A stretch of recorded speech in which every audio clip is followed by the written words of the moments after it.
Hello! Content de vous retrouver pour cette nouvelle recette de lapin au butternut et graines de courge. Donc, je vous présente tous les ingrédients. J'avais besoin d'un butternut, des 3 gousses d'ail, d'un demi-lapin, des 30 grammes de graines de courge, d'une demi-cuillère à café de la cannelle et du sel et du poivre au goût. Je vais avoir besoin aussi d'un yaourt à la grecque. Donc voilà, je commence par éplucher mon butternut et les couper en cubes moyens. Je vais le mettre dans un saladier. Je vais aller rajouter l'équivalent de 2-3 cuillères à soupe d'huile d'olive. Je vais rajouter ma cannelle. Je vais rajouter du sel, du poivre. Je vais aller bien mélanger pour que les épices se mélangent avec les butternuts. Je vais prendre un plat allant au four. Je vais bien étaler ça dans le fond. Ensuite, je vais prendre ma viande de lapin que je vais mettre un petit peu d'huile d'olive, équivalent d'une cuillère à soupe. Je vais mettre du sel, du poivre, de deux faces. Je vais aller rajouter ça sur mon plat qui va aller au four. N'oubliez pas de partager, de nous suivre pour avoir plus de recettes.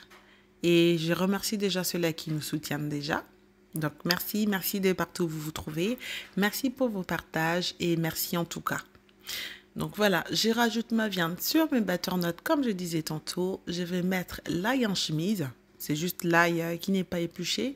On va mettre l'ail en chemise. On va mettre notre graine des courges par-dessus la viande et les butternuts. Ensuite, on va prendre un peu d'huile d'olive. Encore une fois, on va rajouter dessus l'équivalent de 10 cuillères à soupe.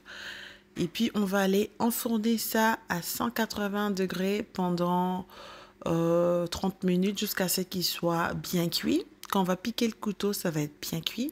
Et puis, on va aller faire la sauce qui va accompagner tout ça. On va récupérer l'ail qui est cuit avec la viande et les butternuts.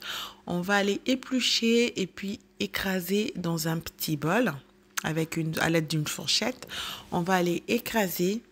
Après avoir écrasé, on va rajouter notre yaourt. On va ajouter du sel, du poivre.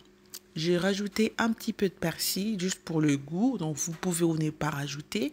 Et puis je vais prendre l'huile qui est dans le fond de ma gamelle qui a cuit au four pour rajouter dans ma sauce pour donner plus de goût, pour qu'il y ait un mariage déjà par rapport à ce qui est cuit déjà au four.